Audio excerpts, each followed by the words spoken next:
द्विपदीने द्विपदीला गुणाकार करणे या पद्धतीने आपण एक शाब्दिक उदाहरण सोडून घेऊया। एका आयताभुज क्षेत्राची लांबी 2x अधिक 7 मीटर आहे आणि रुंदी x अधिक 2 मीटर आहे, तर त्या क्षेत्राचे क्षेत्रफळ काढायचे आहे। नमस्कार विद्यार्थी मित्रांनो, आजच्या व्हिडिओमध्ये तुमचे खूप खूप स्वागत आहे। आज आपण वैजिक राशीचा गुणाकार कसा करायचा हे शिकणार आहोत। या अगोदरच्या व्हिडिओमध्ये आपण वैजिक राशी म्हणजे काय, वैजिक राशीची बेरीज, वैजिक राशीचे वजाबाकी, आता वैजिक राशीचा गुणाकार कसा करणार आहोत हे शिकणार आहोत। तर मी इथे काही उदाहरणं घेतलेली आहेत, त्या उदाहरणाचा आपण जर सराव केला तर तुम्हाला वैजिक राशीची गुणाकार सुद्धा अतिशय सोप्या पद्धतीने करता येईल।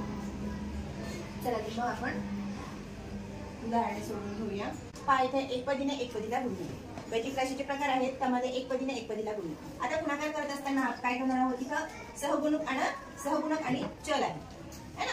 हा सहगुणक आहे आणि हा चल आहे। मग सहगुणकाचा आणि सहगुणकाचा गुणाकार करायचा, नंतर चलाचा गुणाकार करायचा। 12 आणि 3 चा गुणाकार 36 येतो आणि x आणि y चा गुणाकार x y है ना। आपण बेरीज करताना काय म्हटलं होतं की स्वरूप पदांचीच बेरीज होते आणि स्वरूप पदांचीच वजाबाकी होते, परंतु गुणाकार करत असताना स्वरूप पदे असावीच असं काहीही कंपल्शन नाहीये त्याच्यामध्ये। म्हणजे विजातीय पद जरी असले, आता इथे पहा याचा चल काय आहे x आहे आणि याचा चल y आहे, असं असताना सुद्धा काय झालेलं आहे, यांचा गुणाकार झालेला आहे। म्हणजे याला स्वरूप पदेच पाहिजे असं कंपल्शन नाहीये, ठीक आहे। त्यानंतर इथे 2a चा वर्ग गुणिले 3a b चा वर्ग, याचं चलपद वेगळं आहे, याचं चलपद वेगळं आहे। आपण काय करणार आहोत, सुरुवातीला सहगुणकाचा गुणाकार, नंतर चल जे आहे त्यांचा गुणाकार लिहूया। बरोबर 3 दुने 6, a चा वर्ग गुणिले a चा घातांक, घातांकाच्या नियमामध्ये शिकलो, याचा घातांक काही नाही म्हणजे 1 आहे। मग हे 2 आणि जर पाया समान असेल तर त्याच्या घातांकाची काय होते, बेरीज होते, म्हणून इथं 2 आणि 1 किती होतात, 3 होतात। मग a चा घातांक 3 आणि b जशाला तसे b चा वर्ग जशाला तसे इथं ऋण 12x गुणिले 3y चा वर्ग, बरोबर ऋण 12 गुणिले 3 गुणिले x गुणिले y चा वर्ग, 12 36। आता 12 हे ऋण आहे म्हणून ऋण 36 हे उत्तर आलेलं आहे याचं। x गुणिले y चा वर्ग म्हणजे xy चा वर्ग, ऋण 36 xy चा वर्ग हे आपलं उत्तर आलेलं आहे, ठीक आहे। त्यानंतर ऋण 3x चा वर्ग गुणिले ऋण 4xy। आता इथे ऋण 3 घेतलं गुणिले कंसामध्ये ऋण 4 गुणिले x चा वर्ग गुणिले x गुणिले y। 3 गुणिले 4 किती होते, 12। ऋण गुणिले ऋण काय होतं, धन, म्हणजे इथे उत्तर काय आलं, धन 12।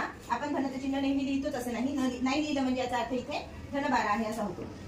ऋण 3 गुणिले ऋण 4, 3 × 12, x चा घन वर्ग आणि x चा घातांक 1 मिळून काय होतात, x चा घातांक 3 गुणिले y।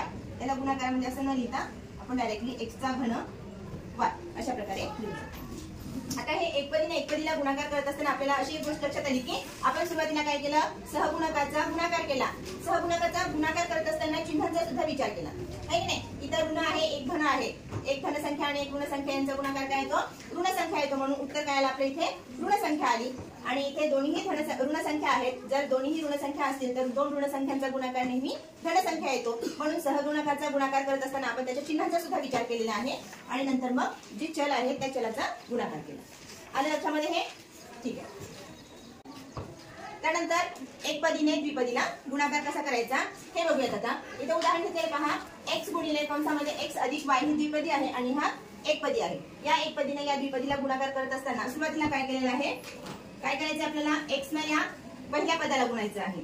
x गुणिले x किती होतं, x चा वर्ग, का वर्ग होतं, कारण हा पाया आहे, हा पाया आहे, पाया समान आहे। पाया समान असेल तर त्यांच्या घातांकाची काय होते, बेरीज होते, आणि इथं काही घातांक नाहीये म्हणजे याचा घातांक काय आहे, 1 आहे। मग 1 आणि 1 किती होतं, 2 होतं, म्हणून x गुणिले x किती होतं, x चा वर्ग अधिक ना अधिक। आता x आणि y पाया वेगवेगळा आहे, त्यांच्या घातांकाचा विचार करायचा का नाही, जो घातांक आहे तोच घातांक जशाला तसा लिहायचा आहे आणि जो पाया आहे त्यांचा गुणाकार ऍज इट इज लिहून टाकायचा आहे। x गुणिले y x y हे आपलं काय आलंय, उत्तर आलेलं आहे। म्हणजे x गुणिले कंसामध्ये x अधिक y या द्विपदीला सॉरी एकपदीनं द्विपदीला गुणल्यानंतर आपल्याला काय मिळालेली आहे, द्विपदी मिळालेली आहे।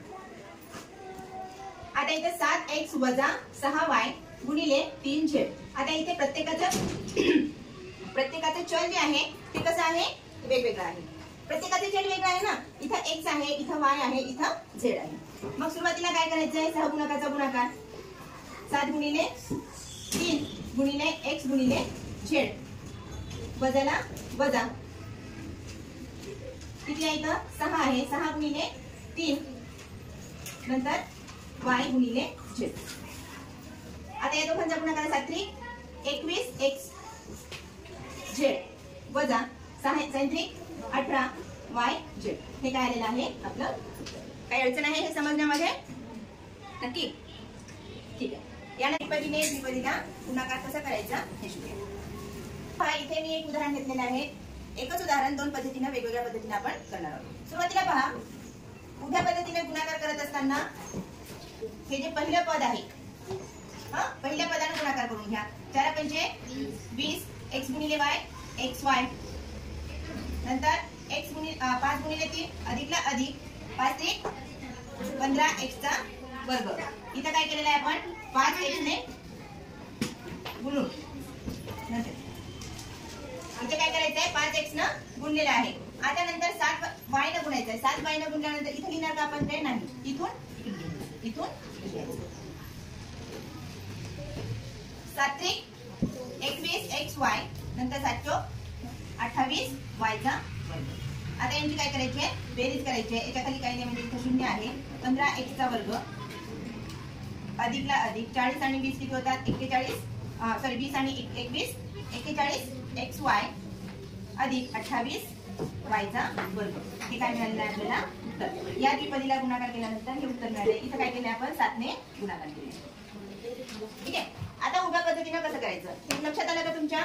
पहिल्यांदा या 5 न या वरच्या द्विपदीला गुणाकार लिहिला इथे आणि नंतर खाली पहिल्या याच्यानं गुणला. आपण उजवीकडून करत असताना दशक एककचं पद सोडतो आणि त्याच्या खाली 0 लिहितो. त्याप्रमाणे इथं काही न घेता इथं 0 घेतला आणि इथून दुसऱ्या पदापासून आपल्याला काय करायचंय गुणाकार लिहायचा आहे. ठीक आहे. आता आडव्या मांडणीमध्ये कशी करायची? सुरुवातीला ते जे पहिल्या कंसातलं पहिलं पद आहे म्हणजे 3x घ्यायचं आहे गुणाकारामध्ये 5y अधिक 7y सॉरी 5x अधिक 7y.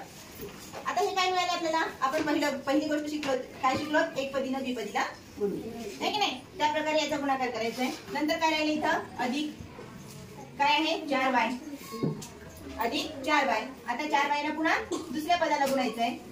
दुसऱ्या कंसाला गुण घ्यायचं आहे 5x अधिक 7y. म्हणजे पहिल्या कंसाची खोड गेली 3x आणि अधिक 4y हे भाग केले. इथून पहिल्या पदानं सुरुवातीला दुसऱ्या कंसाला गुणलं नंतर दुसऱ्या पदानं दुसऱ्या कंसाला गुणलं. ठीक आहे. आता बघा सहगुणकाचा गुणाकार करायचा आहे. 3 5 15 x गुणिले x चा वर्ग अधिकला अधिक 7 21 y सॉरी 21 xy अधिक आता अधिकला अधिक घेतलं हे आणि 4 गुणिले 5 4 पंचे 20 xy अधिक 4 7 28 y गुणिले y चा वर्ग 15 x चा वर्ग अधिक 41 xy अधिक 28 y चा वर्ग. आलं आपलं उत्तर काय आलं? इथं उभ्या पद्धतीने केल्यानंतर इथे झालं आणि आडव्या पद्धतीने केल्यानंतर हे उत्तर काय आलं आपलं 15x चा वर्ग अधिक 41 xy अधिक 28 y चा वर्ग. समजलं हे? आता याच म्हणजे द्विपदीने द्विपदीला गुणाकार करणे या पद्धतीने आपण एक शाब्दिक उदाहरण सोडून घेऊया. एका आयताकृती शेताची लांबी 2x अधिक 7 मीटर आहे आणि रुंदी x अधिक 2 मीटर आहे. तर त्या शेताचे क्षेत्रफळ काढायचं आहे. आता शेताचा आकार कसा दिलेला आहे? आयताकृती. आपल्याला वेगवेगळ्या आकाराचे क्षेत्रफळ काढण्याचे सूत्र माहिती असते ना. म्हणून आपण काय करणार आहोत आयताकृती शेताचे क्षेत्रफळ सूत्र लिहून घ्या. पहिलं आयताचे क्षेत्रफळ बरोबर लांबी गुणिले रुंदी असतं. आयताचं क्षेत्रफळ काय असतं? लांबी गुणिले रुंदी असतं. म्हणून इथं लांबी गुणिले रुंदी हे सूत्र लिहिलं आपण. आता लांबी किती दिलेली आहे इथं 2x अधिक 7 गुणिले रुंदी दिलेली आहे x अधिक 2. आता ही काय आहे? ही पण द्विपदी आहे बरोबर आहे. आता या द्विपदीचा गुणाकार करता येईल आपल्याला करता येईल हो की नाही.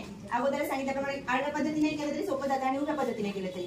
मग इथं पहिल्या कंसातील पहिलं पद गुणिले दुसरा कंस अधिक दुसरा पद गुणिले दुसरा कंस. आता यांचा गुणाकार करा. हा एकपदीने द्विपदीला गुणाकार करतो त्याप्रमाणे करायचं म्हणजे आपल्याला पटकन उत्तर काढता येईल. 2 इथं सहगुणक काही नाही म्हणजे 1 असतो. बे एक बे, x गुणिले x, x चा वर्ग अधिकला अधिक 2 गुणिले 2 किती होतात? 2 दुने 4. सहगुणक याचा काही नाही, सॉरी चल काही नाही इथे, मग फक्त x गुणिले x आहे. अधिकला अधिक 7 गुणिले x 7x, अधिकला अधिक 7 दुने 14, 7 दुने 14. आता इथं काही चल आहे का? नाही. 2x चा वर्ग अधिक 7 आणि 7x आणि 4x यांचा चल काय आहे? सारखा आहे. चलाचा घातांक सारखा आहे म्हणून काय करायची? या दोघांची बेरीज होते. स्वरूप पदे आहे नाही, स्वरूप पदे असल्यामुळे या दोघांची बेरीज केली. 4 आणि 7 किती होतात? 11x अधिक 14. हे काय झालेलं आहे? चौरस मीटर. हे शेताचे क्षेत्रफळ.